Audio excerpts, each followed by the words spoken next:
வணக்கம் மக்களே! இன்னைக்கு ஹோம் கார்டனுக்கு புதுசா ஒரு ஆள் வந்திருக்காங்க. யாருன்னு பார்த்தீங்க அப்படின்னாக்கா, நார்மலா நம்ம வந்து நான்வெஜ்லாம் சாப்பிட்ட உடனே வேற அந்த சீரக மிட்டாய் அல்லது வேற ஏதோ ஒண்ணு வந்து ரெஃப்ரெஷ்மெண்ட்க்காக போடுவோம் இல்லையா? அதுக்கு பதிலா இதில 2டே 2 லீஃப் மட்டும் எடுத்தா போதும். ரொம்ப சூப்பரா இருக்குங்க. நல்லா சூப்பரா வந்து ரெஃப்ரெஷ்மெண்ட் ஆயிரும். இவங்க வேற யாரும் இல்ல.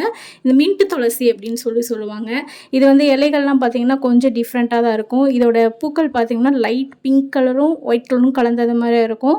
இது வந்து ஒண்ணு வச்சாவே போதும். அடுத்தடுத்து வந்து நம்ம செடிகள் வந்து எடுத்துக்கிட்டே இருக்கலாம். அதுவா சூப்பரா வளர்ந்துட்டே இருக்கும். 2டே 2 இலை மட்டும் வாயில போட்டா போதும். அவ்ளோ ரெஃப்ரெஷ்மென்ட் குடுக்கும். இதுல அடுத்தடுத்த செடிகள் எப்படி கிடைக்கும் அப்படின்னு பார்த்தீங்கன்னா, நல்லா வளர்ந்த செடியிலேருந்து நம்ம வந்து எவ்வளோ விதைகள் தேவையோ அது எல்லாத்தையுமே பறிச்சு எடுத்துடலாம். கொஞ்ச நாளைக்கு அப்புறம் அதுவே காஞ்சு போயிடும். காஞ்சதுக்கப்புறம் இதில வந்து அந்த பூக்கள் இருக்கு இல்லையா? அதில சீட் வச்சு அப்படியே வந்து கொஞ்சம் கொஞ்சமா அப்படியே உதிரும். அப்போ அதுவே தானாவே முளைச்சு வருங்க. ஸோ ஒரு செடி வாங்கி வச்சா போதும். அடுத்தடுத்த செடிகள் நம்ம வந்து எடுத்துக்கிட்டே இருக்கலாம். தேங்க் யூ ஃபார் வாட்சிங்.